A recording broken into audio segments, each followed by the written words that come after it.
والصلاة والسلام على سيدنا محمد وعلى آله وأصحابه أجمعين ومن تبعهم بإحسان إلى يوم الدين أما بعد. So where did we leave off with the story of Musa? I think we start the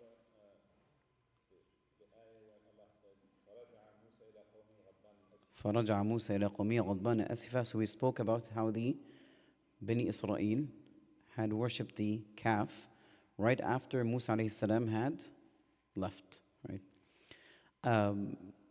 So Imam al-Razi rahimahullah, he kind of mentioned something interesting. He said, he gave a number about the people, about the number of people that apostated from Bani Israel. So he said there are almost like around 600,000, right? That all of a sudden, all at once, apostated and worshipped the calf. And then there are the same number of people, when Musa alayhi salam came back, they all became Muslims again, right? So mass apostation, mass conversion. And so this kind of points to several things, right? About three things that kind of points to. One is the personalities of, or like, you know, a dominant personality in Bani Israel, which is that they have a bit of an unstable personality, right? They have an unstable personality that can change quickly from one thing to the next, right? And that instability can explain perhaps the extent of why, or the extent of harm that Musa alayhi salam and difficulty he would be facing. Because the Prophet sallallahu alaihi wasallam, like, you know, when he was harmed, he would say, like, you know, may Allah have mercy on my brother Musa. He was harmed more than this, and he was patient. And so this tells you, it kind of gives you an insight into the personality of Bani Israel and the difficulty it is to deal with them, because they're, like, you know, essentially it's very difficult to deal with people who are very unstable. They switch from one thing to the next, right? And so they believe in at one time, they disbelieve in another. They, like, you know, they decide to do something and then they change their minds all at once as a group. And it's very difficult to kind of, like, you know, get a hold on anybody like that, right? You tell them, do this, Allah will forgive you. They say, okay, we wake up next morning, nah, we don't feel like doing it, right? Now, the other thing is that their action, like, you know, what it points out, this whole, like, you know, apostation, or this situation that happened is how they don't take the individuals who they view as weak, they put down, they oppress, they don't listen to. So if they feel that individual in front of them is weak, they'll not listen to them, right? And so this is the comparison between, like, you know, how they dealt with Musa alayhi salam and with Harun, right, alayhi salam. When he said, like, you know, إِنَّ الْقَوْمَ اسْتَضْعَفُونِي, right? When Musa alayhi salam was speaking to Harun, what happened? And he said, إِنَّ الْقَوْمَ اسْتَضْعَفُونِي, that the people had, like, you know, oppressed me. That's more of the definition of what happened. But istad'afuni, which means that they, like, you know, istad'afa, which means that they sought out or they viewed me as weak, and so they oppressed me. وَكَادُوا أَن يَقْتُلُونَنِي, and they almost were about to kill me. So what's happening over here is that when they viewed that there's no power, right, that can go against what they want, what they did, they apostated. Musa alayhi salam came back, and they became believers. And so it seemed that the only language they understand is the language of power, strength. Does that ring a bell? Right? Under the influence of Fir'aun, what were they doing? They submitted, right? And so sometimes there are individuals or nations, it's part of their predisposition or how they view things is that they only understand the language of power and strength. You have power and strength over them, they will obey. The minute they feel a bit of weakness and they can get away with things, that's what's going to happen, right? Regardless of what their faith tells them, at this point it becomes irrelevant. It becomes more a matter of desire. Now, the third thing that this incident points to is, I want to use a very, like, you know, PC word without, like, you know, crossing boundaries or causing a bit of their loyalty to the race. their loyalty to their race, right? I'll give an example. So, when they were in Egypt, the Coptics, what did they worship? What did they worship? What did the Coptics worship? Idols. Good, excellent. What did Bani Israel worship? Allah. طيب. Now, once they crossed to the other side and they were saved, what did they want to worship? The calf. No, well, not the calf, but they initially asked for idols. And then later on, what did they do? They worshiped the calf when one of them from Bani Israel told them. So how is it wrong in this situation but okay in this situation? So when somebody from outside their lineage and their tribe tells them to do this, they'll refuse. But if it's from their own people, they will follow it. Right? Even if it's contrary or goes against their belief system. Right? And that's a bit problematic. Because, in this case, then what they're focused on is not really what Allah wants, but it's what we desire, as long as it comes from somebody from us, right? Doesn't matter if it's right or wrong, as long as it comes from somebody for us, we're okay with it, essentially. And this perhaps can explain their animosity and their insistence on not following the Prophet sallallahu alaihi wasallam. And the only reason behind it is because he was not from the lineage of Bani Israel. As simple as that, right? And the two Jewish leaders from Bani Qurayza and Bani not Bani Qurayza, not Bani Quniqa either. It is Bani Qurayza, right? When they had went out, when the Prophet ﷺ had arrived to Medina, and they asked one another. Later on, when the Prophet ﷺ had married, Safiya, she said, my father and my uncle came and they talked between them. Is it him? Him? Yes, it is him. What are you going to do? I'm never going to follow him. Why? Just simply because he's not from the lineage of Bani Israel. And so this tells us it's a warning. We're mentioning these things so that we ourselves don't fall into that same mistake, right? We don't fall into those errors. When it comes to the truth, we take it wherever it is from. As long as it's within the boundaries and what Allah subhanahu wa ta'ala had indicated for us in the boundaries He placed and what He said, if it doesn't matter where it's coming from, we'll accept it.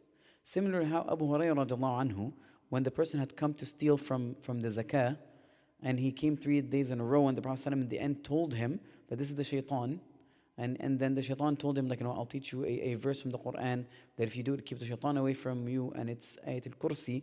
And the Prophet ﷺ said, صَدَقَكَ وَهُوَ كَذُوب. He was truthful and he is often a liar. And so it doesn't matter, as we should understand that for us, truth is something to be valued. Right? Truth, it doesn't matter who it comes from. If it comes from our closest friends or from our worst enemies, but the truth has to be the truth, as it is. And so we don't want to fall into that trap, right? The trap of, if it comes from among us, then it's okay, right? It doesn't matter what it is. That's not how it works. But it quickly points to those 3 things, right? And we should never be, loyal to a race per se, because as Muslims, we understand that it's all about submission to Allah subhanahu wa ta'ala, regardless of what lineage. Right? We don't view a specific lineage as better than anybody else's, like Bani Israel. They believe that their lineage is the chosen one. And perhaps this explains why also they tend to deal with certain things in certain ways. Right? So those are the 3 things that it kind of indicates their reaction, which is quite interesting. Of how they acted towards this. Now, when we continue with the rest of the story, right? Later on, there's a conversation that happens when Musa alayhi salam came back. There's a conversation that happened between Musa and his people, Musa and Harun, and Musa and Samiri, right? Those are 3 conversations that happened once Musa alayhi salam came back from his meeting with Allah subhanahu wa ta'ala. With the scriptures that have been revealed, there were 3 conversations that happened. One with his people that apostated, essentially. One with Harun, and the third one with Samiri. Today we're going to limit it, inshallah, to just the discussion with Bani Israel. And And then later on, because it's a bit of a long conversation, so we'll divide it into maybe like 3 or 2 parts. But today there'll be discussion with Bani Israel, the conversation they had with them. And it's a really important conversation to look at. So once again, we'd look at how they dealt with things. And so we won't fall into the same trap or the same error again, or follow the same wrong logic, right, that they had followed. And so Allah subhanahu wa ta'ala, when He described this, He said, وَلَمَّا رَجَعَ مُوسَى إِلَىٰ قَوْمِهِ غَضْبَانَ آسِفًا, right? قال بئس ما خلفتموني من بعدي أعجلتم أمر ربكم وألقى الألواح وأخذ برأس أخيه يجره إليه. This is from Surah Al-A'raf, which is also very similar in Surah Taha, right? Except that, there wasn't the aspect of where Musa alayhi salam threw he threw the scriptures. And so the meaning of the translation of the meaning of these verses is that when Musa alayhi salam, وَلَمَّا رَجَعَ مُوسَى إِلَىٰ قَوْمِهِ غَضْبَانَ آسِفًا, when he returned to his people angry, right? غَضْبَانَ آسِفًا, and grieved or sad. He said, right, بِئْسَ مَا خَلَفْتُمُونِي, right? بِئْسَ, which means wretched, by that which you have replaced after me. Remember, after he left, they worshipped the calf. So he's saying this is wretched, which is what you have replaced after me. أَعْجِلْتُمْ أَمْرَ رَبِّكُمْ, were you impatient over the matter of your Lord? وَأَلْقَى الْأَلْوَاحَ, and he threw down the tablets, the scriptures, and he seized the head of his brother, his hair, and he pulled him, he pulled Harun towards him. Now this is obviously the second part, the conversations can happen with Harun, but let's focus on the several things that happened over here as we're talking with the conversation of Musa alayhi salam. So Musa alayhi salam over here, as Allah subhanahu wa ta'ala depicts of what happened, is that when he saw his people, right, Allah subhanahu wa ta'ala, He said that he returned feeling 2 ways. He felt angry and sad. Okay? Felt angry and sad. So why did he have those 2 feelings, essentially? Well, obviously we understand and we know from last session, and we mentioned this specifically, that Musa really cared about his people. He was very keen to guide them. This is why even when he left to meet Allah subhanahu wa ta'ala, he left behind Harun, right?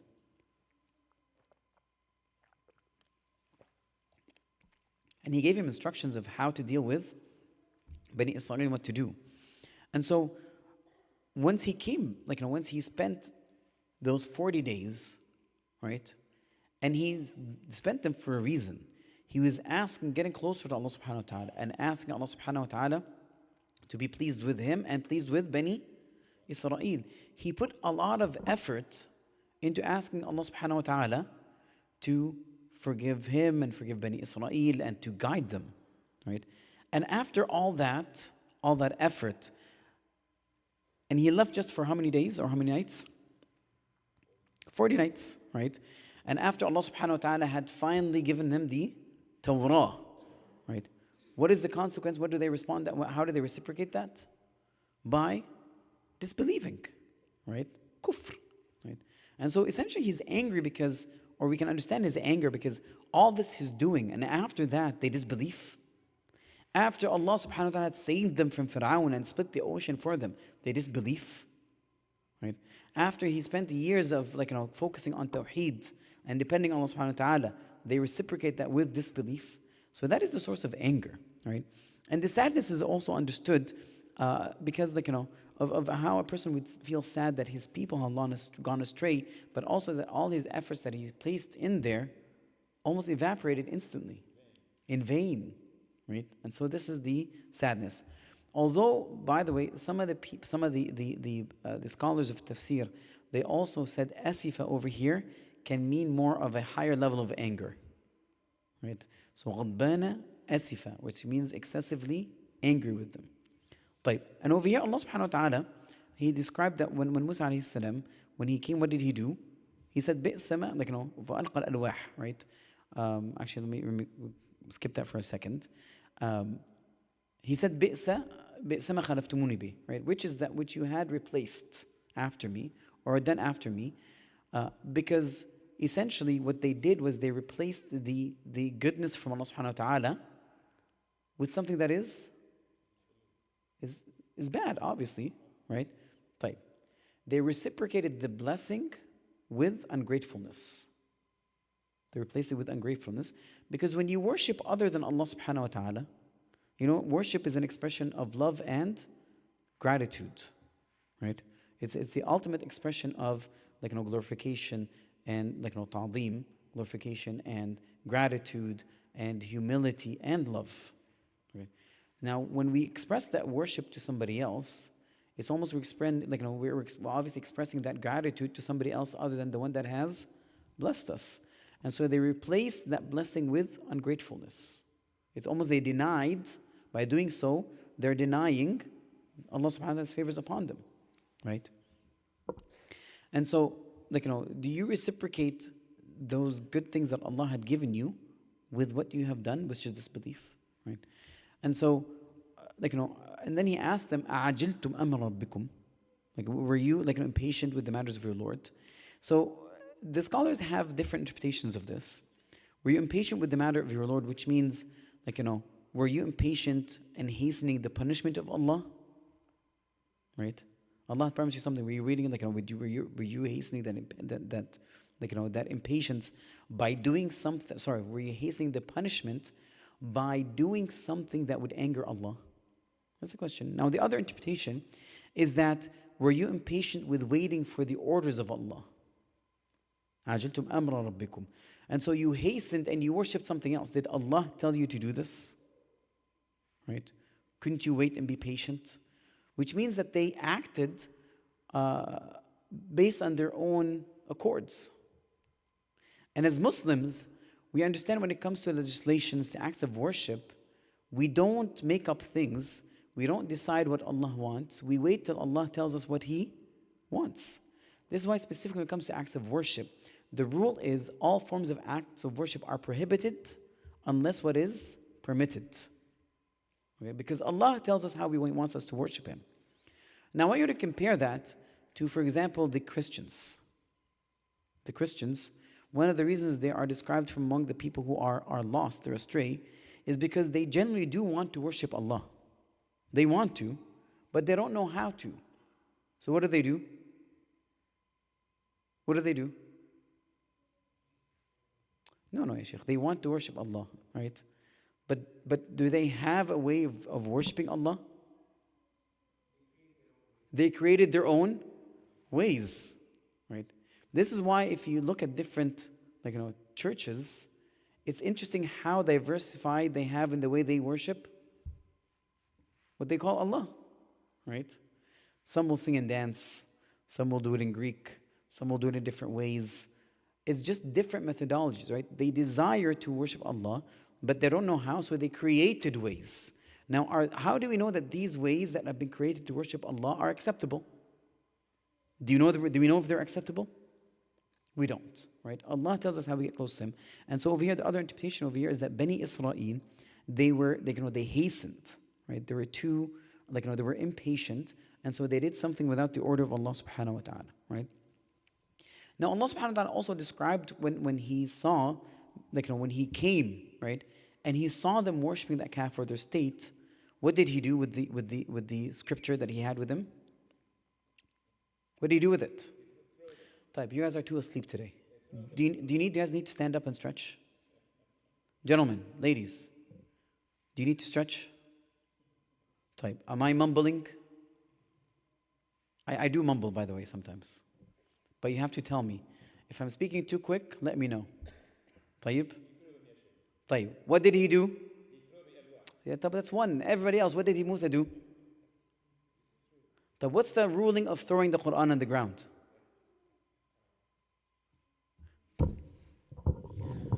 Gentlemen, do you allow your children to throw the Mus'haf on the ground?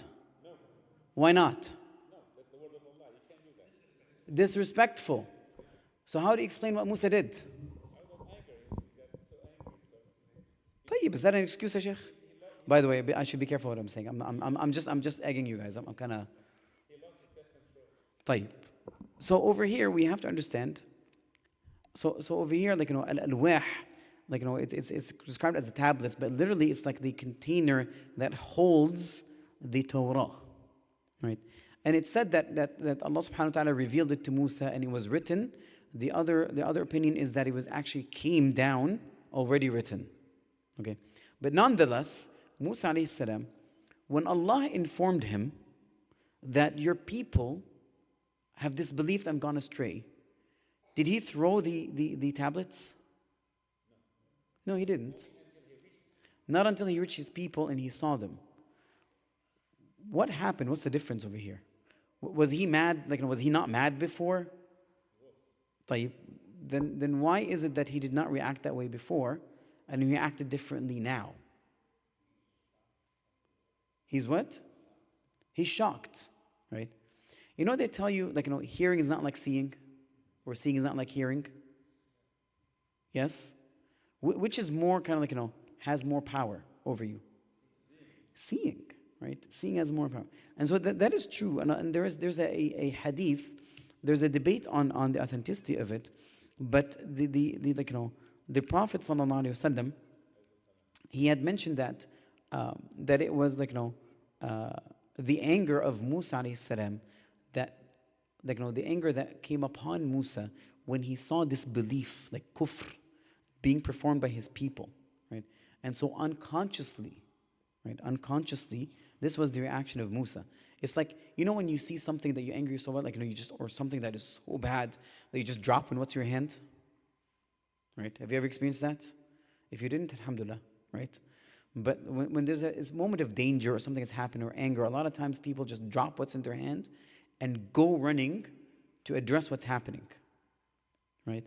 And this was the circumstance, right? And the Prophet ﷺ had mentioned this. This is mentioned, this is reported by Imam Ahmad and Al-Hakim, عن Ibn Abbas رضي عنه. He said the Prophet ﷺ said ليس الخبر كالمعاينة, right? Which means seeing is not like hearing. فما من راء كمن سمع. So the one who has seen is not like the one who has heard. And then he mentioned, right, that Allah subhanahu wa ta'ala, when he informed Musa alayhi salam with what his people had done with the calf, he did not throw the tablets.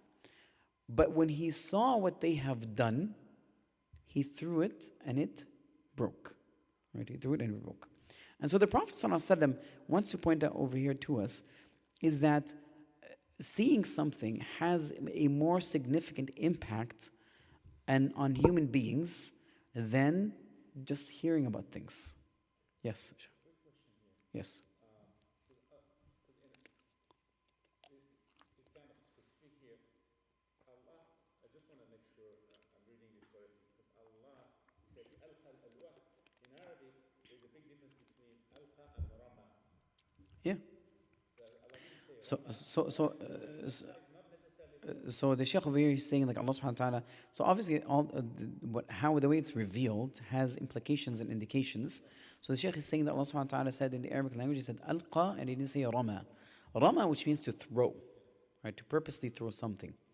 Alqa, right? Which means it could be dropped from them, but also it can be put it, we did something with it, whatever the case is. But it's different than rama, which means purposely throwing something. And that's not what Musa alayhi salam did. Right? It was not what Musa alayhi salam did. Hasha lillah, Allah, Musa alayhi salam knows that these are the words of Allah subhanahu wa ta'ala, and he exalts Allah subhanahu wa ta'ala, and he values the scriptures. But sometimes things happen to us, and we're in a state of bewilderment, and unconsciously things would happen. Right? Wallahu a'lam. Coincidentally, Allah uses the same word, alqa, when he said to Musa, وَأَلْقَيْتُ عَلَيْكَ مَحَبَّةً. Yes, Shaykh.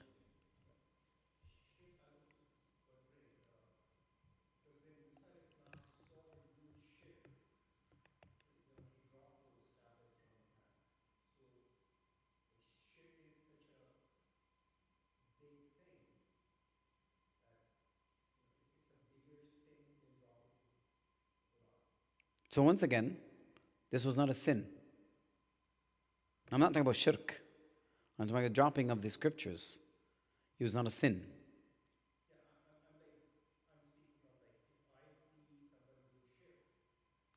Yes.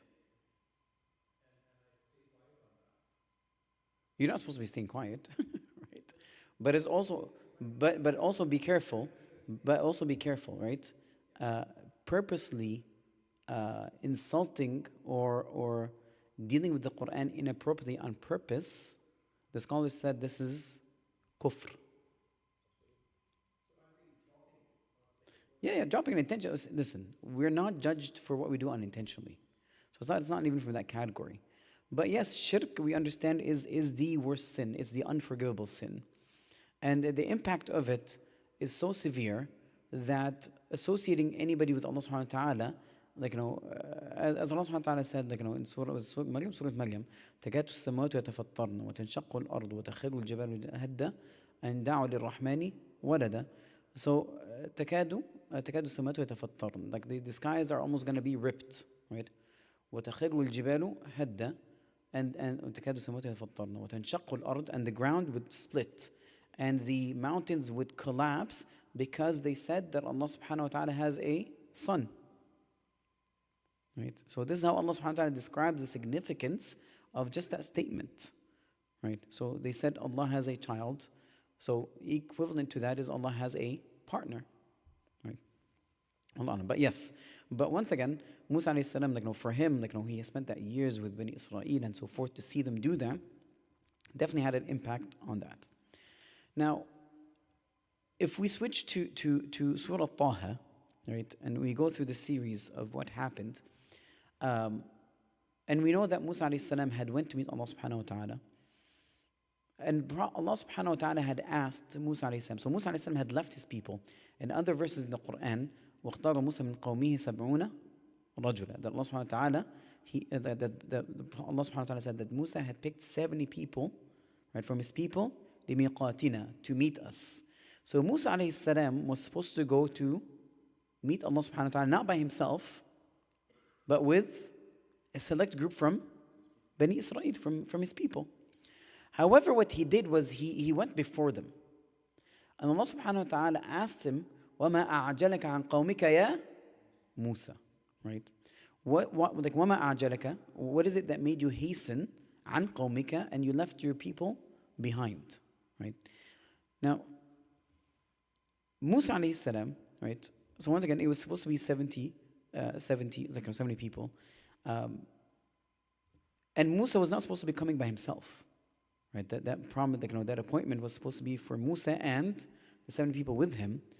But he left them behind, right? And Allah subhanahu wa ta'ala is asking, what made you hasten from your people Musa? Why did you hasten? And of course, Allah subhanahu wa ta'ala knows why he hastened. It's not, it isn't. But this is more of accountability, right? Why did this happen, right? And so Musa alayhi salam, right, is a beautiful response from Musa alayhi salam. He said, قَالَ هُمْ أُولَاءِ عَلَى أَثَرِي وَعَجِلْتُ إِلَيْكَ رَبِّي لِتَرْضَى.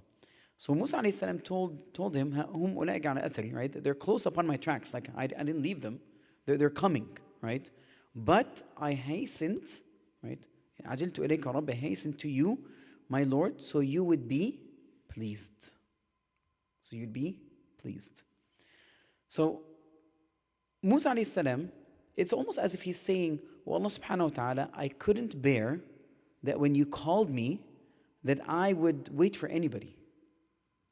Like when you called for me, I just couldn't wait. Like they're holding me back. I couldn't wait for anybody. And so I hastened. And why did I hasten? So that you would be pleased, right? He didn't say, I hastened so that you can give me more blessing. I didn't hasten so that you would,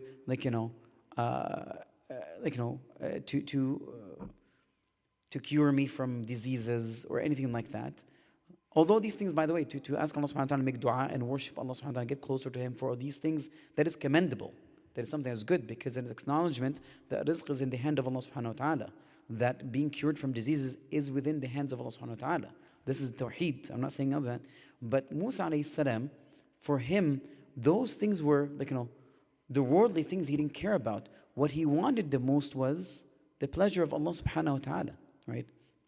And so it's amazing, it's kind of beautiful how the love and iman in the heart of Musa alayhi salam, is this what motivated him, is that I'm doing things hastily, I'm doing things in a quick manner, right? And I hasten so that you would be pleased, right? Do I want anything else other than that? No, I just want your pleasure, Allah subhanahu wa ta'ala, right? I'm seeking your pleasure. Many of the scholars point out that, the more the person hastens to please Allah subhanahu wa ta'ala, right, the more Allah will be pleased with him. The more a person hastens to please Allah, the more Allah is pleased with them. And similarly, right, that pace, the slower it becomes, the less that pleasure is. Wallahu alam. طيب. But what's like, what's interesting is, and I'm just going to mention this because, Ramadan is coming up very close and we're in Sha'ban. But perhaps this should be more like a motto that we live by. Right? A motto, that phrase, وَعَجِلْتُ إِلَيْكَ رَبِّ لِتَرْضَى, and I hasten to you, my Lord, so that you be pleased with me. That would be a motto that we live by. Right? That whatever we are doing that Allah orders, we hasten quickly to fulfill it, so that Allah subhanahu wa ta'ala will be pleased with it. So for example, when Adhan al-Fajr comes in, right, we hasten, right, we do quickly. When we hear Hayya ala salah, Hayya ala al-falah, we hasten. When we hear, when Allah orders with certain things, we do it quickly, right? To gain the pleasure of Allah subhanahu wa ta'ala. And when we're called to do something that's haram, we hasten to leave it to go to the pleasure of Allah subhanahu wa ta'ala. Right? This is something that, once again, if you put that as a motto that we live by, it would have a very powerful impact on how we do things in our own lives. Right? And if you notice, one of the mashallah, one of the scholars had commented on this before. He said, if you notice anything in the Quran that deals with the hereafter, Allah subhanahu wa ta'ala mentions it in a way that has to do with speed. But when it comes to worldly things, it's more of a slower pace. For example, Allah subhanahu wa ta'ala said, وَسَارِعُوا إِلَى مَغْفِرَةٍ مِّن رَبِّكُمْ. Right? Hasten to a forgiveness from your Lord. وَجَنَّةٍ عَرْضُهَا السَّمَوَاتُ وَالْأَرْضِ. And the heavens, and that is the width of all the skies and the earths. Right? And Allah subhanahu wa ta'ala said, فَفِرُّوا إِلَى اللَّهِ. Right? Run to Allah subhanahu wa ta'ala. That's speed, right? Hasten. And so it's similar to وَعَجِلْتُ إِلَيْكَ رَبِّي لِتَرْضَى. I hasten to you so you can please. But then when Allah subhanahu wa ta'ala talks about worldly things that are permissible, He said, for example, in Surah Tabarak, فَامْشُوا فِي مَنَاكِبِهَا وَكُلُوا مِنْ رِزْقِهِ. فَامْشُوا, right? He's talking about this earth. Walk. He didn't say run. He didn't say, he said, take your time. فَامْشُوا, right? Walk among its slopes, right? Eat from its provisions, right? It's more at a slower pace, right? You shouldn't be hastening for worldly things, but you should be hastening for the hereafter, for the pleasure of Allah subhanahu wa ta'ala, right? And it's an interesting, indication of the difference between those who are in the forefront and those perhaps that are later on. But also, it should, we should reflect within ourselves, and this is, I guess, a good way to measure where we are, right? What state are we at? When it's, when it has to do with the obedience of Allah subhanahu wa ta'ala, do we hasten or do we delay? And if we're delaying it, what are we delaying it for? For another form of obedience or, or dunya, right? Are we, it's salah time and I'm, finishing my TV show and then I'll pray? Finishing up the game, then I'm finishing and pray, right? Finishing a few gossip things, that are very entertaining, and I'm going to go pray, right? Or am I finishing, the reading of the Quran, and I'm going to go pray, right? What is it that we're delaying it for? Right? That's something important. But also, we should be careful not let the shaitan deceive us, that we delay something higher for something lower, right? So, for example, it is a higher, commended act to catch the salah with the ihram of the imam. Okay? Now, if the shaitan tells me, you know what, you're almost going to finish with the juz of Quran, I'm sitting at the back, just finishing it up and catch with the prayer, you're going to catch the jama'ah anyway, and that is going to sacrifice me catching up in the first two prayers. So this is the shaitan tricking me, going from something higher to prefer something that is lower. That's not how it works. Okay? That's not how it works. Be careful about those things. But nonetheless, it's what we're doing, right? What are we hastening for? And why are we doing it? Why are we delaying it? And when Allah subhanahu wa ta'ala told us to compete in something, He didn't tell us to compete in this world.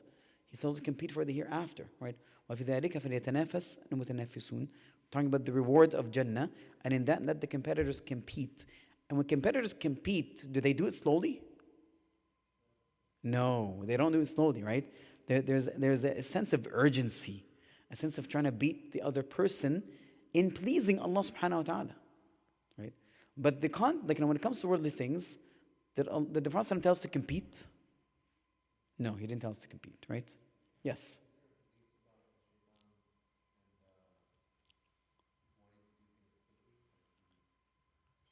Is there hadith that the shaitan tells us to do something quickly? So there's a narration that says al-ajalatu min ash-shaytan, right? But this is being unnecessarily hasty about certain things, right? Hastiness with making decisions of worldly affairs, right? Not hastiness in obeying Allah subhanahu wa ta'ala. The shaitan is not going to tell you to be hasty to worship Allah subhanahu wa ta'ala, right? It's something else. Wallahu a'lam. طيب. صلى الله عليه وسلم وما أعجلك عن قومك يا موسى قال هم أولئك على أثري وعجلت إليك ربي لترضى قال فإنا قد فتنا قومك من بعدك وأضلهم السامري.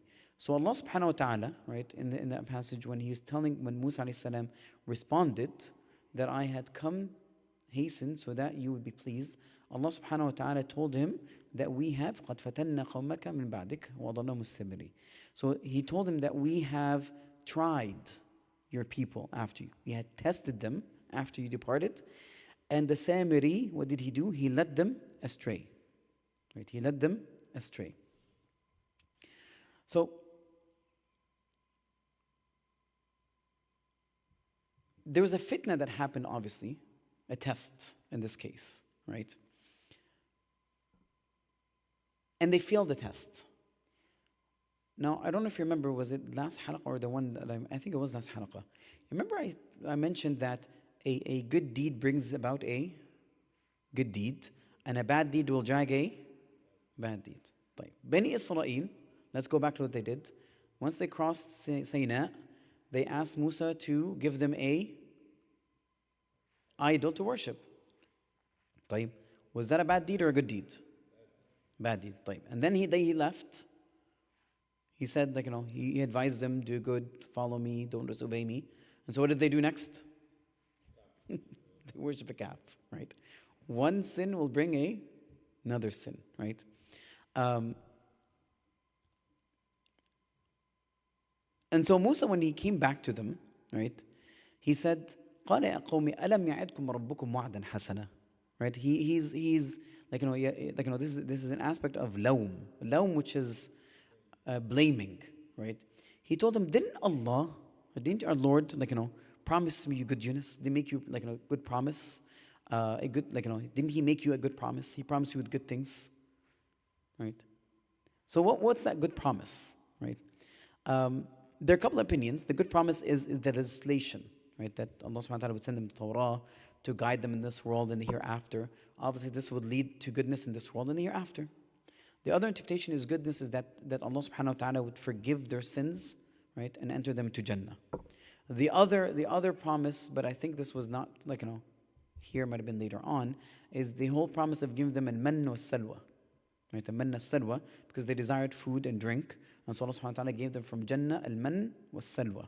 Right? So those were the good promises essentially. All these are obviously good promises, but in the end, Musa alayhi salam relayed to them that Allah subhanahu wa ta'ala had promised them something that is good, whether it's their forgiveness, entering Jannah, or the Torah, which will lead them to Jannah, or al-manna salwa, which is good for them to enable them to kind of be practice and be healthy and so forth. But whatever the case is, and even if it includes the Sharia, didn't Allah promise you these good things? What happened, right? Is this how you reciprocate a good promise from Allah subhanahu wa ta'ala? That you worship somebody other than Allah subhanahu wa ta'ala? And so then he asked them, he said, أَفَطَالَ عَلَيْكُمُ الْعَهْدِ? Why did you disobey? Was the time of its fulfillment too long for you? Meaning, was the time frame, was I away for too long that you forgot who your Lord is? Was I far away, or things were so long, or the promise did not happen that you gave up on it and you worshiped somebody else? But in reality, it wasn't very long, was it? 40 days. Right? Even we say if it's 50 by traveling back and forth, 50 days. That's less than 3 months. That's not such a long time, right? And then he said, he gave them, أَمْ أَرَدْتُمْ أَنْ يَحِلَّ عَلَيْكُمْ غَضَبٌ مِّن رَبِّكُمْ فَأَخْلَفْتُمْ مَوْعِدِي. Or is it that you wanted the wrath and anger of Allah subhanahu wa ta'ala to descend upon you? Like what are your, like, what happened, right? Allah promised you something good. Is this how you reciprocate it? Or was it so long that you forget? Or did you want the anger of Allah subhanahu wa ta'ala to descend? What are your options over here? Essentially, he's pointing to them that they have no excuse, right? Why did you do this? What is your excuse for doing this? Now, their excuse, when having this conversation, was so bad, it is worse than being quiet, essentially, right? And so what their excuse was, it said, ما أخلفنا موعدك بملكنا ولكن حملنا أوزارا من زينة القوم. So they said, we did not break our promise to you by our will.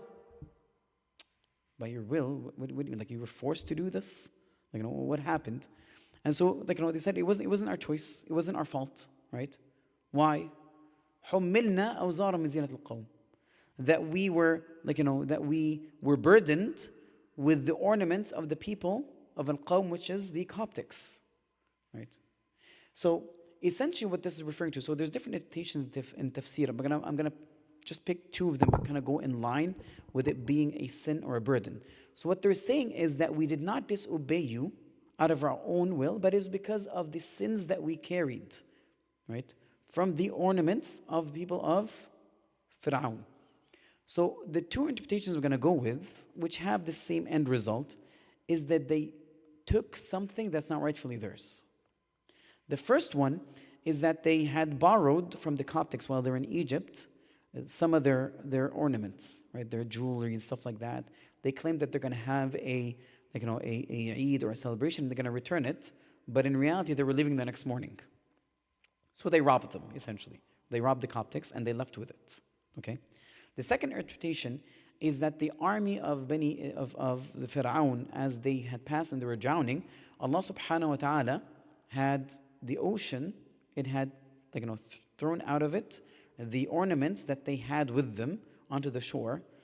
And it was not permissible for the previous generations to take the spoils of war, right? Those jewels and stuff like that, but they took it.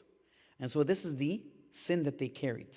And so they said, it's not our fault, it's the sin that we had, right, that forced us to do this, right? فَقَذَفْنَاهَا. So here's where it gets a bit tricky. فَقَذَفْنَاهَا.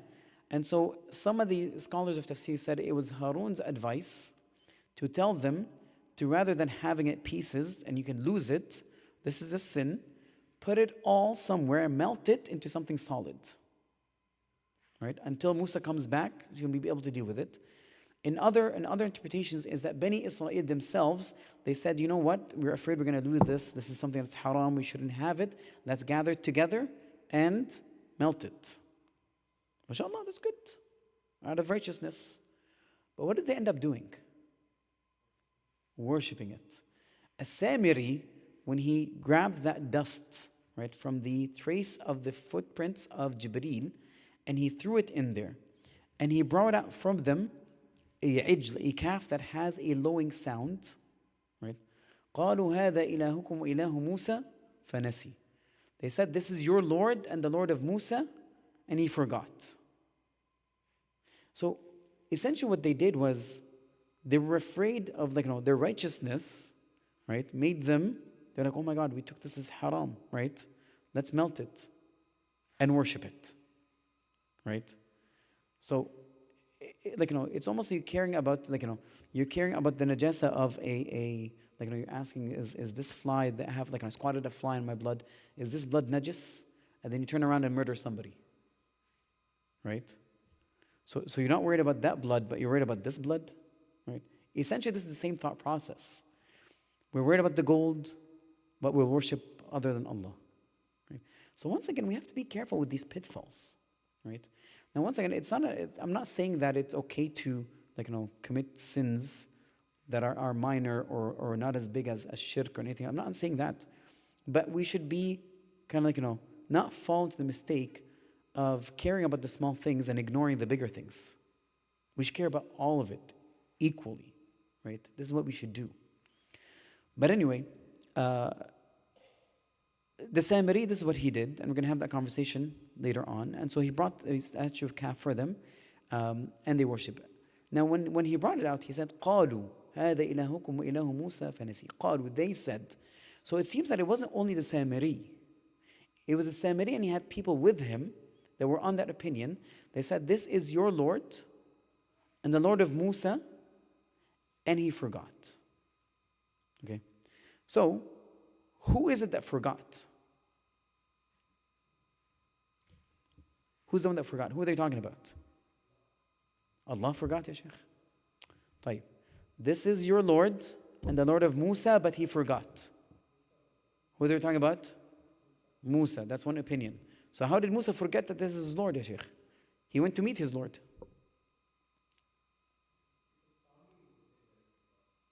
So Samiri is saying that Musa forgot. That is one interpretation, right?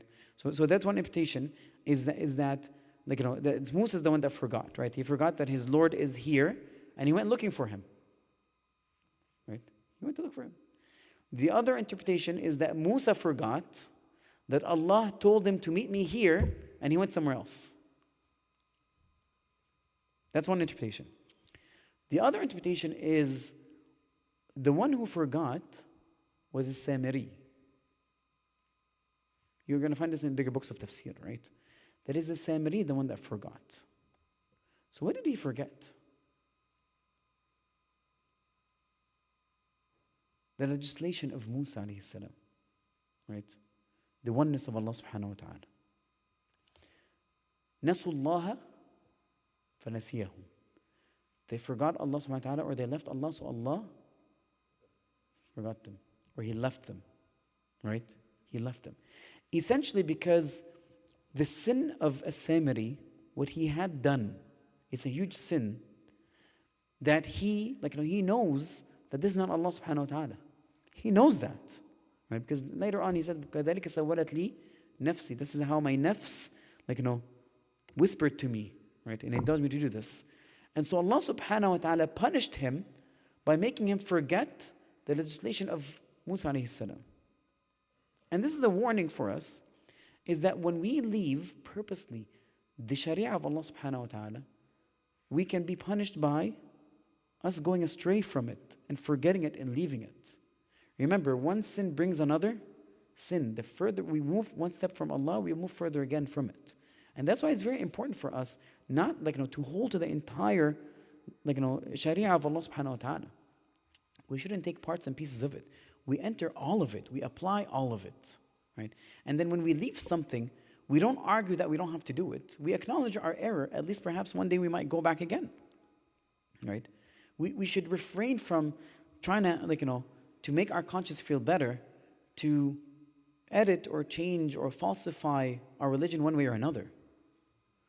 Just because there's a lot of interest, we don't want to claim that, interest this kind is okay, it's halal because we're here in this country and so forth. No, it's haram. Let's not deceive ourselves. At least give ourselves in the future a chance that if we know that's haram, that we go back to Allah subhanahu wa ta'ala. But once we convince ourselves it's halal, will we go back again? We return to Allah? It's not going to happen, right? And so we have to be careful with that. So those are the two interpretations. One, it is Musa alayhi salam, and the other one, it is the Samiri, right? And so he was, one that was interpretation that he was, that Allah subhanahu wa ta'ala made him forget the sharia, but the other interpretation is that Allah subhanahu wa ta'ala did not give him tawfiq. Fanasi, right? Allah left him, right? Nisyan over here means to leave. Allah left him and did not allow him to succeed in this world because of his actions. And sometimes this is what happens when we disobey Allah subhanahu wa ta'ala. Like the recipe for success, we obey Allah, we submit, we succeed in this world and the hereafter. Because Allah will provide what's for us. Even if you don't see it immediately, right? But when we disobey Allah subhanahu wa ta'ala and we wage war against Allah, we're the losers. ولا تكونوا كالذين نسوا. So Shaykh is pointing to Surah Al-Hajj, ولا تكونوا كالذين نسوا الله فأنساهم. And for some, don't be like those who had forgotten Allah and left Him, and so He made them forget themselves. What is beneficial for them in this world and the hereafter? They forget, they lose their path, right, to Allah subhanahu wa ta'ala. طيب. And so this was the discussion between Musa alayhi salam, right, and his people, and the answer of his people. And once again, it's very important for us not to fall into the same mistakes and take accountability for our actions. and not give excuses for what we did. Right? There are concessions. Allah gave us concessions. If we fall underneath that concession, that is fine. But we should not give excuses that are uglier than our sin. Right? Sometimes our excuses are worse than the sin that we have done. We have to be careful of that. We have done something wrong, we need to acknowledge it, not deny it, not give ourselves excuses. Because the minute you provide excuses, you're saying, I didn't do anything wrong. Right? The minute you provide excuses, you're saying, I did not do anything wrong. Right? Most of the time, a lot of times people will tell you, I acknowledge what I did, but it happened because of this.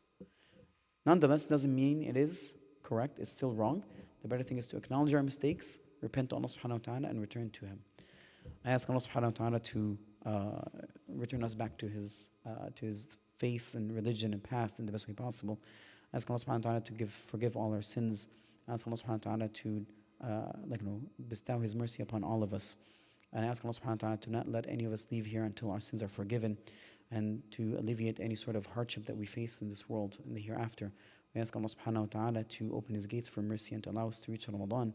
I ask Allah subhanahu wa ta'ala to assist and help our brothers and sisters that are being oppressed everywhere in the world, to support our brothers and sisters in Palestine and in Sudan and in all other places that Muslims are being oppressed. وآخر دعوانا الحمد لله رب العالمين وصلى الله وسلم على سيدنا محمد وعلى آله وأصحابه أجمعين. جزاكم الله خير. I think there's chai at the back. Real chai?